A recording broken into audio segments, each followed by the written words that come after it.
Welcome back to another Colorful Keto with Dory. I am so excited. It's Monday, it's Motivational Monday, and we're meeting an amazing new doctor today, and we're going to talk about adrenal fatigue. What is it? How do we treat it? Is it something that we can work on healing? So I hope you guys have a lot of questions, and we're going to have some fun meeting a brand new doctor. It's Doc today. Okay, so let's go live with Dr. Joel Rosen. And we need a big warm welcome. This is his first ever Instagram Live, guys. Dory does that all the time, don't we? don't we always meet people? Hello! Hey, Dory, how are ya? I am amazing. How is your Monday? It's going well, except we lost that hour, and I went to bed late both evenings, and I'm a bit off. That's okay. So let's start with, what do we call you? Do we call you Dr. Joel, or do we call you Dr. Rosen? Which do you prefer? Dr. Joel is fine. Joel is fine as well. So I'm getting a little bit of it looks like it's connecting. So as long as you can hear and see me fine, it just looks like it's still loading, but I'm all good if it's all good. I think we're good. Can we get some hearts, guys? I can see you. I can hear you. I'm just going to back up my recording a little bit. And why don't we start with, tell us a little bit about you, Dr. Joel. What do you do? Sure. So I grew up in Toronto, so I'm a fellow Canadian. And I think that the cold must have stressed me for more, I don't know if that's true, but I know that I didn't have the best diet as a kid, and having lots of sweets, and my mom was a public health nurse and always being put on antibiotics, and then just being an anxious kind of kid. I realized many years later, when I finally crashed and couldn't handle stress and was exhausted and burnt out and had a lot of brain fog, that there was this thing called adrenal fatigue that I'd never even heard of. And by that time, Dory had already gone to York University and McMaster, had a physiology and psychology. Ooh. And I was, even graduated from chiropractic college.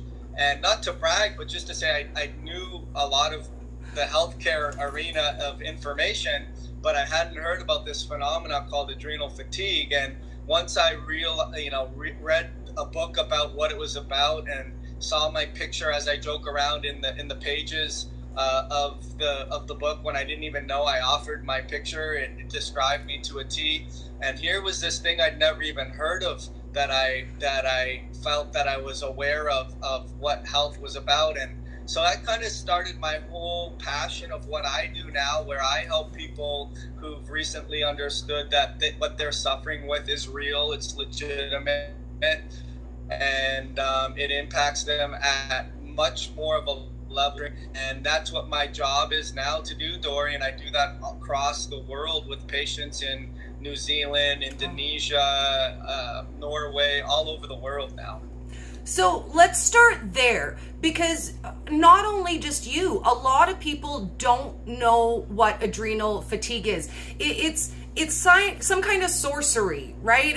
It's magical. If you have, issues, then it's probably that. So let's talk about a definition first of what is adrenal fatigue, and how do you spot it in your everyday life if you think this could be you?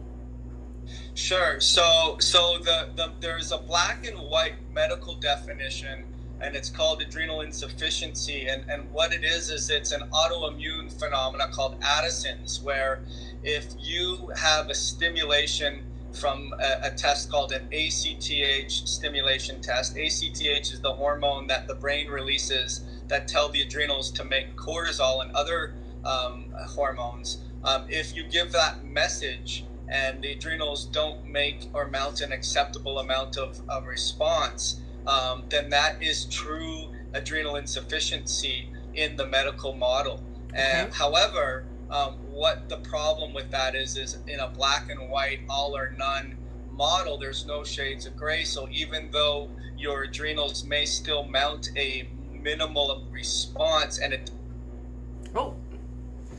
Oh, I don't know why that happened. Let's try this again and see what happens. I don't know what happened there. We got kicked out for some reason. I don't know. Hopefully Dr. Joel will come right back. I'll send him a message and let him know we got booted, but we're back. So I don't know what happened there. Hello, Instagram. Your Facebook is showing. So I'm just going to let Dr. Joel know that we're back on. I don't know why we got booted, but we're back on so that he knows that we're here. It's Monday. Everything is always super smooth on Mondays, right? We gotta love it. And you know what? Here we roll with stuff that happens in real life, and we get what we get. There we go. There's Dr. Joel. Yay, Dr. Joel, we'll get you back. We'll get you back. Technology won't hold us back. Oh, goodness gracious me. There we go, we're back. I don't know what happened. I don't know. The whole thing just shut out and kicked us right out. So I was like, oh, well, that was rude, Instagram. Your Facebook is showing. Right. So we just cut off at the medical definition, and we were talking about the gray areas. So let's pick up there at the gray area if you're still producing a small adrenal response. Right. So the gray area is that not always the brain is going to send the messages to tell the adrenals to release effectively. It's assumptuous to say, okay, if we do a stimulation test and the adrenals mount a response, that the brain is actually doing its own stimulation, and over stress response times, the brain doesn't necessarily send the proper amounts of signals for the adrenals to work. So that's a problem right there. Okay. A lot of the times it's perception where it's not so much that your brain can't mount a response to the adrenals and the adrenals can't mount a response, but it doesn't turn off story, and that can dress itself, and it can really create a lot of catabolic or breakdown changes in the body where your blood sugar doesn't stay balanced. You start off with becoming hypoglycemic, and then you have more insulin resistance. You can't focus and concentrate. You don't regulate your autonomic nervous system, so your heart rate tends to go high. You can't get out of overwhelm. You may have anxiety. You don't focus, you don't stay asleep through the entire day or night, your circadian rhythms are off, but yet you failed the ACTH test to be told that you don't have something called adrenal insufficiency. And my big theory is that we have to explain and redefine the model of, okay, I don't care if we call it adrenal fatigue, but let's call it something, and let's not just flush the baby down with the bathwater and say it doesn't exist. What's happening is your homeostatic ability to regulate your body is lost, and we need to retrain doctors to look at this differently. So would this fall into, say, maybe like a biohacking category where you can adjust some of these things? Or is it just, it is what it is, Dr. Joel, and your adrenals are exhausted, sorry about your luck, too bad for you? Well, I like the term biohacking, but I have a good friend of mine who is a researcher, and he hates the term. And I explained to him, I think the term means the same thing you want data tracking to mean. Yes. But people are calling it biohacking. But I do believe that you can do a study of one of your own self to understand, okay, I'm going to look at how one variable, if I change up the timing of the meals that I have, and see if I have my last meal a little bit earlier and I have a longer break between the first meal the day before and the next meal, the last meal the day before and the first meal the next day, I'm going to see if that impacts my blood glucose or my ketones or my pH numbers or my cholesterol or whatever it may be. And now you can start data tracking with some hypothesis of, common sense stuff, and see if it impacts it. Oh no. The worst technical day ever. I don't know why. Instagram doesn't love Dr. Joel. We already love him. What up with that, Instagram? What up with that? Weirdest internet day ever. I'm literally in my kitchen. There is no reason why we should be having connection issues. Oh my goodness. What do you do? Welcome to real life, guys. Welcome to real life. 2 seconds, we're getting reconnected again. This is going to be a fun one. Look at all the small bits of video we have now. Can you hear me? Yes, we got you back. Awesome. So we left off on data tracking and how if you're going to be looking at information, try one thing at a time. Don't change 10 things and then figure you can track all 10 of those things. Have we got sound? Are we okay? Yeah, mine continues to say connecting. Oh. So it never really fully said connected. Oh, It just okay. has the connecting, like the in the process of it. So I'm guessing it will probably cut us off again, but let's go for as much as we can go with. I got like 9 minutes anyway, so let's continue making, Yes. So I have a question for you. A lot of people have suggested to me, because I've had a bariatric surgery and I eat a smaller amount, a lot of people get on me and say, you must have adrenal fatigue. There's no way, Dory, that you're not harming your metabolic health by eating a small amount of food on a regular basis. But I've never experienced any of the symptoms of adrenal fatigue. So my question is that actually true? Or is that somebody just assuming something about how my body works? So they're telling you because you have to have small meals more frequently because you had this bariatric procedure, that must mean that you have adrenal fatigue? That's what the question is? Well, it must mean, because I can only eat 900 to 950 calories a day, and a human being can't possibly survive on less than 12 to 1400, so I must be damaging my body. I have to be. Yeah, I mean, again, I would want to look at, like in your case, I'd want to look at the metrics. Like I'd want to look at, consistent blood tests to see if there's any yellow flags in terms of, do we see inflammatory markers? Do we see absorption issues? How do you feel? Like, I mean, that's the barometer that doctors forget to look past the blood test, the objective stuff, and actually carry on a conversation with someone and say, hey, Dory, like, I know you're more than your blood tests, but your blood tests are showing that you look good. How do you feel? Okay. Oh, I feel terrible. Or, hey, Dory, I know that your blood tests could be a little bit better, but how do you feel? Oh, I feel great. So I think we have to correlate a lot of what is presenting objectively with what the person is saying they're presenting with, and weigh that very importantly as well. But I don't think you can just say outright, hey, just because you require 900 calories and that's not normal,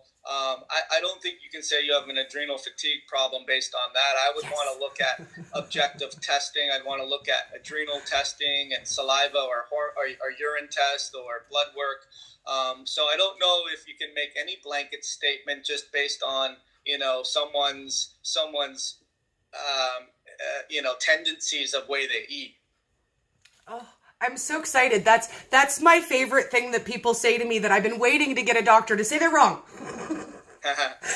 Dory. Yeah, it's interesting. I mean, I think that especially if you're prudent, Dory, and you're taking your glucose levels and your ketone levels, and you see that your ketone levels are always minimally above 0.5, but ideally say in the 1.5 to 2.5 range, and your glucose is below, say, somewhere in the 72 to 90, then there's no reason why your body can't fuel itself with the stored fat that it has around visceral tissue or extra tissue that may not have completely come off the way you wanted it to.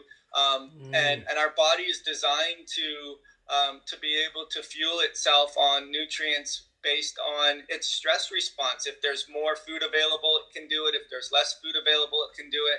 But when it loses the ability to adapt to the situations that you're giving it, that's what's called a homeostatic breakdown. And that's kind of what's happening when your body loses the ability to regulate its stress response. Okay. So my question is, if we were to go to our family doctor and say, I think adrenal fatigue might be an issue for me, I think metabolic health might be an issue for me, what tests should we be asking our doctor to run? So I would still speak their language, and I wouldn't come up there with sort of an inflammatory statement already with a defensive doctor and say, I think I have an adrenal fatigue issue. I would say, I think I have a broken stress response. Okay. Or I think that my HPA axis is not handling the stressors the way that it should be. Or I just think that my body's ability to regulate homeostasis is breaking down. I would like to look at, if you're willing, a complete hormone test to see my pituitary hormones, my sex hormones, my cortisol levels. I know that they have something called the saliva test, if you're willing, that looks at the free fraction of the adrenal hormones. It can tell me if it's being shut down with a HPA axis problem. I think if the more educated we can speak the language for the doctor, then we can expect them to be more open to the idea of hey, I don't care if you don't believe in something called adrenal fatigue. I could care less if it was called adrenal fatigue, but I want something like meaty to sink my teeth into. Ooh. Time. I know Dr. Joel only has a couple minutes left. He may or may not be able to pop in and finish up our conversation. So we'll give him a moment and hopefully he can. If he can't come back, then we will book a part 2 so that we can talk about this some more. There we go. We got about 3 minutes left with Dr. Joel, and then he needs to run. So we're going to cram in the last that we can and find out what Dr. Joel's got on the go for the rest of the week for us. I got like Yes. a minute, like 90 seconds, Okay. Dory. Okay, so tell us what you've got going on this week and anything new that we need to follow you for.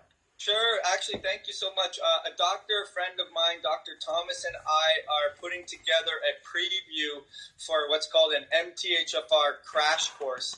A lot of people who've been suffering with exhaustion and fatigue know this thing called MTHFR. It's a genetic test that you can do through Ancestry or 23andMe, but they don't understand how it relates to their chronic condition, or they know enough that they need to be taking methylated vitamins, but yet they still feel exhausted, tired, and they're not recovering. So on my Facebook page, it's called Adrenal Fatigue Recovery. Okay. Adrenal Fatigue Recovery, and it's going to be tomorrow at 9 p.m. Eastern Standard Time. We're going to be doing a preview explaining the entire curriculum of the 6-week course. It's going to be awesome, and I appreciate you giving me the opportunity to announce that. Do you know what? I know a lot of people who need this course, Dr. Joel. I have several friends who recently got tested for the MTHFR mutation. They have all of their test results, but they don't understand what they mean. So I will certainly add that link for you, and we're going to be watching for that 7 p.m. Mountain, 9 p.m. Eastern.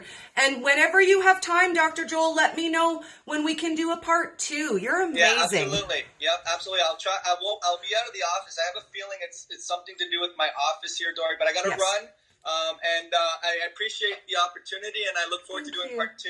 Thank you so much, Dr. Joel, for your time. Have an amazing Monday. Bye. Bye.